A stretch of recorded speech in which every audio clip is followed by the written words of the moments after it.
Hello world, it's Berto Prey 5, Qapla. So we're almost halfway through Star Trek Picard Season 1. I thought it was a good time to do a rumor retrospective, to look back at some rumors and see, how close were they to what we actually got.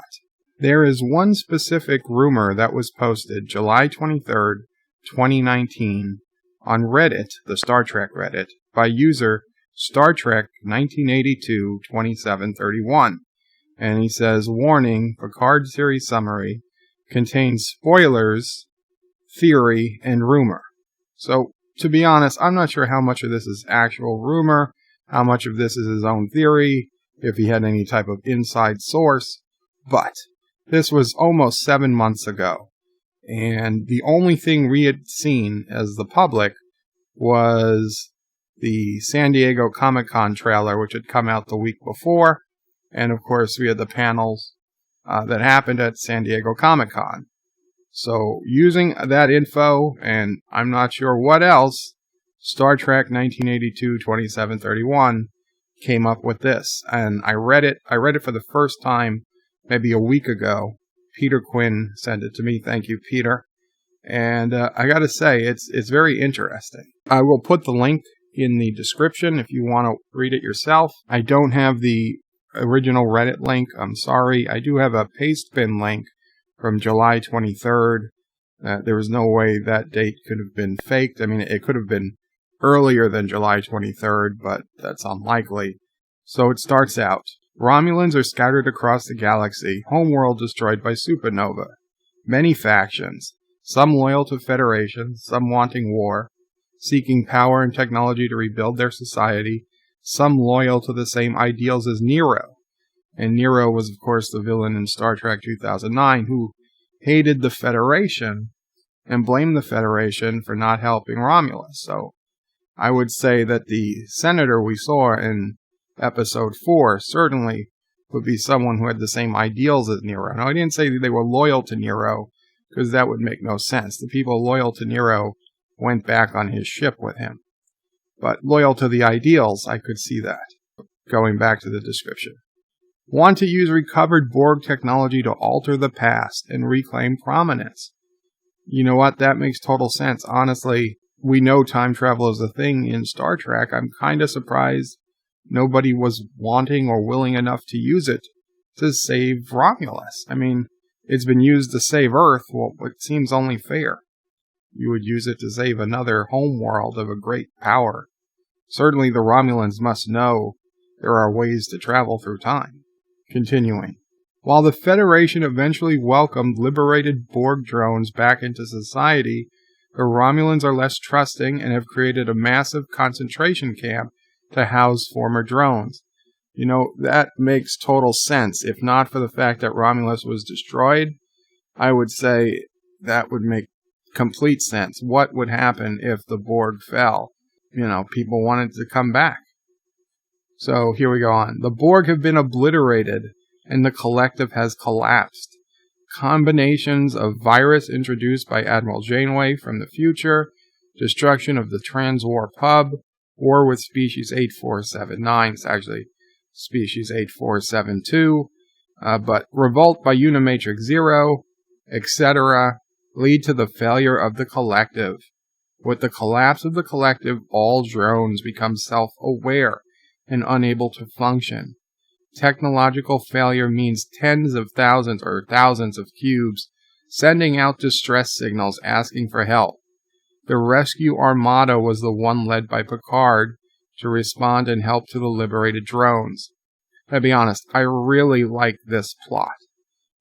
Just imagine seeing the last remnants of the Borg collective collapse, and suddenly on thousands of Borg cubes all over the galaxy, mostly in the Delta Quadrant, but all over the galaxy, they start to wake up, and they're looking around, and they are scared as hell. They don't know what to do. They don't know how to fly their ships. We saw how some of this in the TNG episode, 2-part episode, Descent. And, in fact, Lore, Data's brother, played a big part, and he found Yu's old Borg ship that you returned to, and they they all got a taste of individuality and they didn't know how to live anymore as Borg. And Lore had to find them and save them from dying because they didn't even know how to fly their ship. So if that happened on a galactic scale, you really would be getting thousands of distress signals from all across the galaxy, distant ships, all, begging for help. Now, grant you, there would be tons of civilizations that would probably go out and try to, I don't want to say help, but try to find these Borg ships that are now defenseless and probably, to be completely honest, just start stripping them down for technology and probably not caring about the people on board, but the Federation, and more so Captain Picard, who, having lived to be assimilated and then be brought back, he would be the one who would say, I've got to do this. We've got to do this. And I could see him having a entire fleet built to rescue these Borg. Now, it would take years, don't get me wrong, but if you're talking thousands of ships that are many, many years away, even at high warp, to begin with, adding 2 or 3 years to build a massive armada of ships isn't the end of the world. It makes some sense. It makes as much sense as building a whole fleet of ships to move Romulans when you've already got fleets of ships. But I like where this is going. So then we're talking about the Federation. The Federation is comfortable. Peace has reigned for a long time. With the collapse of the Collective, there is a schism within the ranks of Starfleet as to how to treat former drones. Picard and 7 of 9 are shown as examples of successful reintegration after assimilation. Initially, Starfleet takes a hardline stance.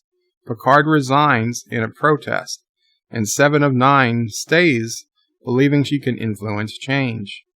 The entire underlining morale parable is linked to the current migrant crisis and border problems in the USA. Starfleet eventually allows reintegration through merit process, but high-ranking admirals remain hesitant. While drones allowed into the Federation society, in many ways they are second-class citizens.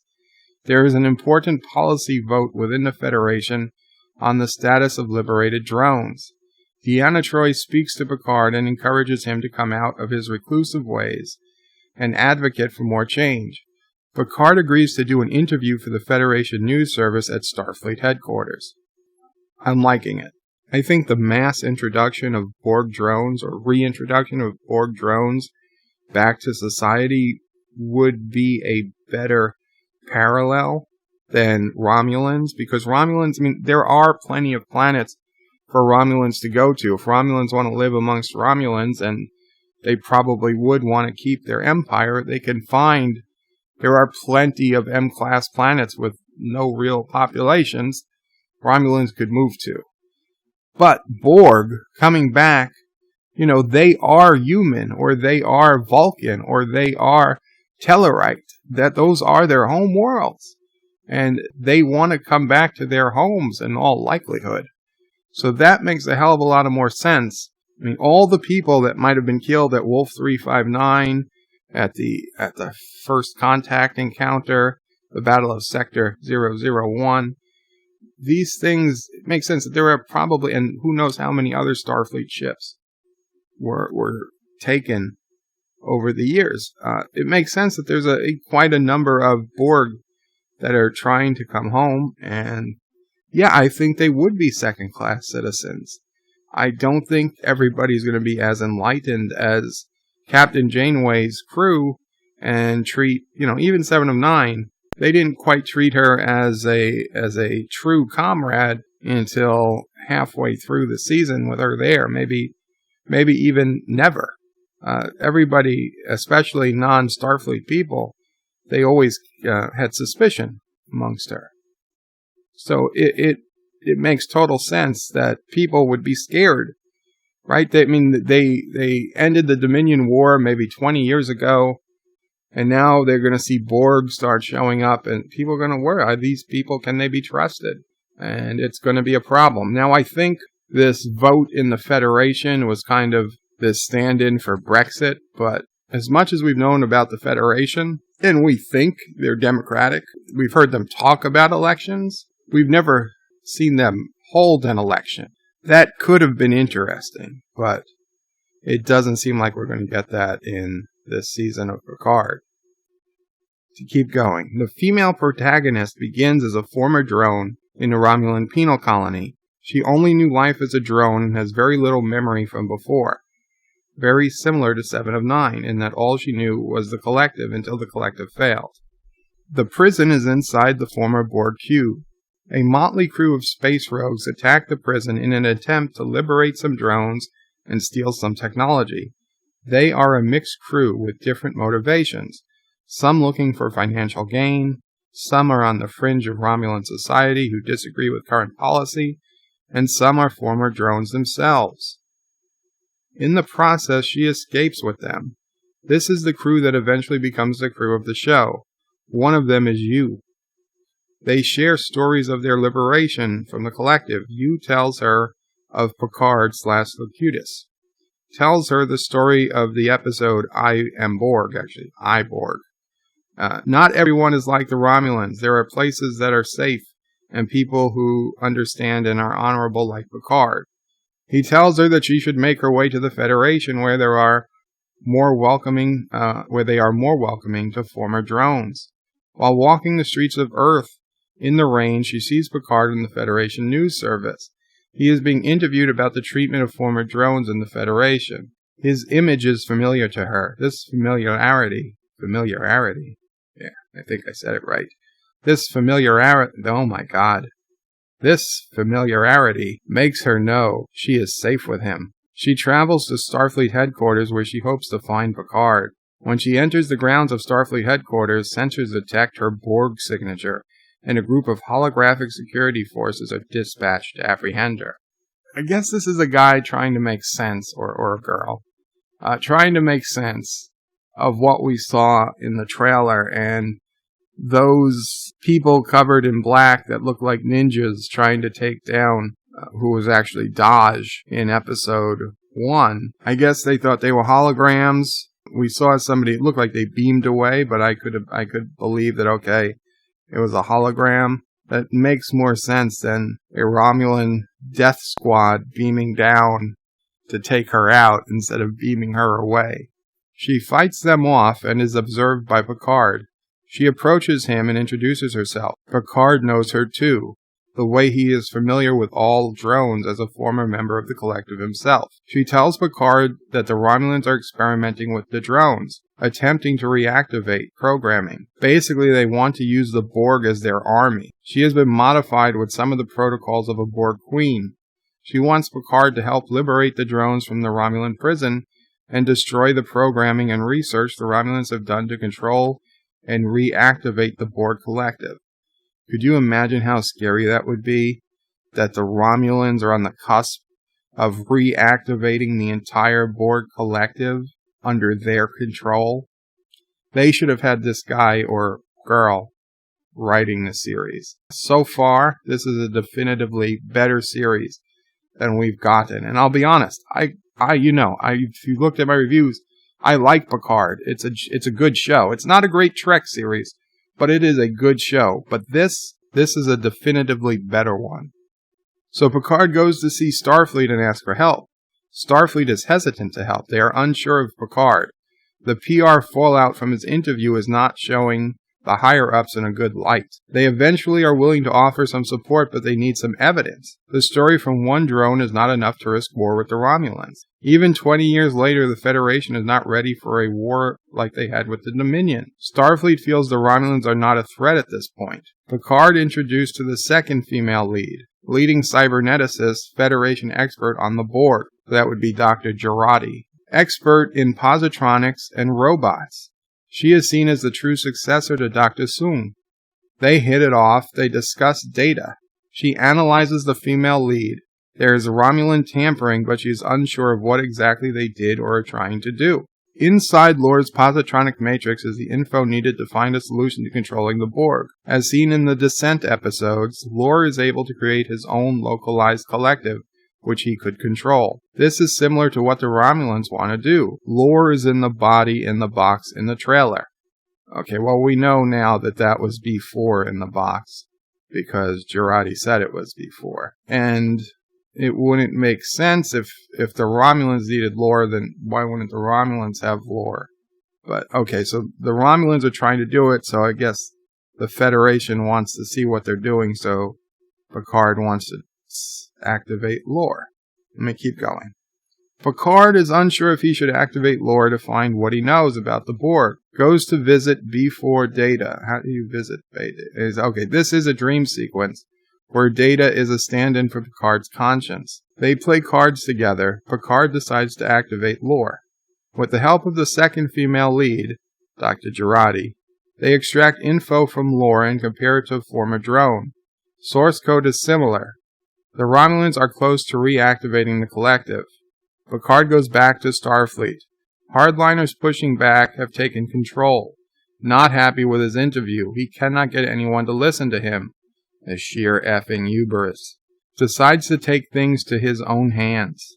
So the girl reaches back to the motley crew of space rogues who helped her to escape the first time, and asks them to take them back to the prison. They agree. And so it begins. ...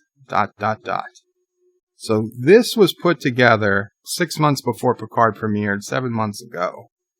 I gotta say, I think this would have been a better show. I still have a hard time believing, and even if you do the math, and I grant you, people like Anti-Trekker out there, they've done the math, and yeah, it would take decades to evacuate whole planets, but the Romulans are supposed to be a strong empire. Certainly with the help of the Federation, possibly other races in the galaxy, if they were helping evacuate Romulans and Romulus, I just don't think you would need to have all these other ships. But if you had to go out and find Borg cubes that you don't know where they are, but you want to get there because if some other race takes them, you don't know what they're going to do. So you want to get there as quick as possible. But you can't have all your current ships leave because then you're vulnerable. So you quickly build a fleet of rescue ships and try to send them out to save as many Borg as possible. Yes, in one respect you're saving Borg, but in a more selfish respect, you're denying Borg technology and Borg secrets to other unknown species who might use them as weapons. So you want to get out there and get as many Borg as possible, as quick as possible. This is a better series. I would have really enjoyed this, and this could have been kept closer to actual Trek that we know.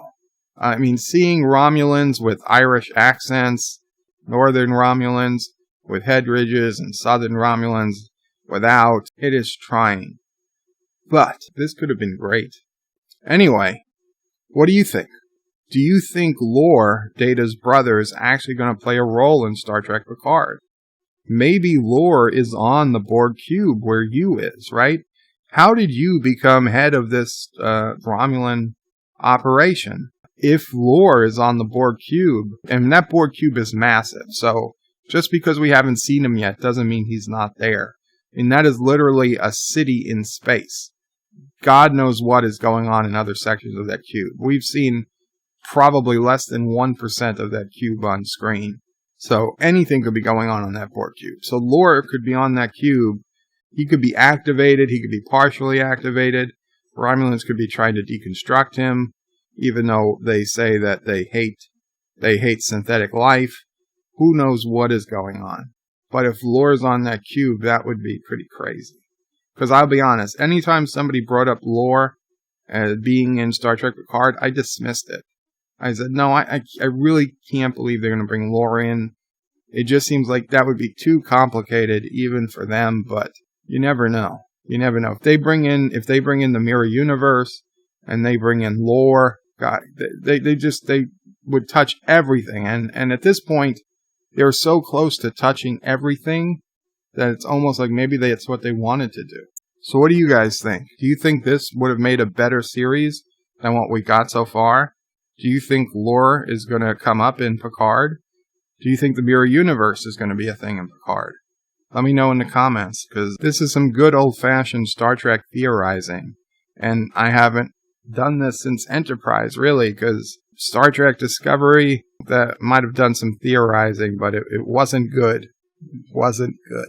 Let me know in the comments. Please remember to comment, like, subscribe, share if you would be so kind. Sharing is caring. And Qapla all. Take care.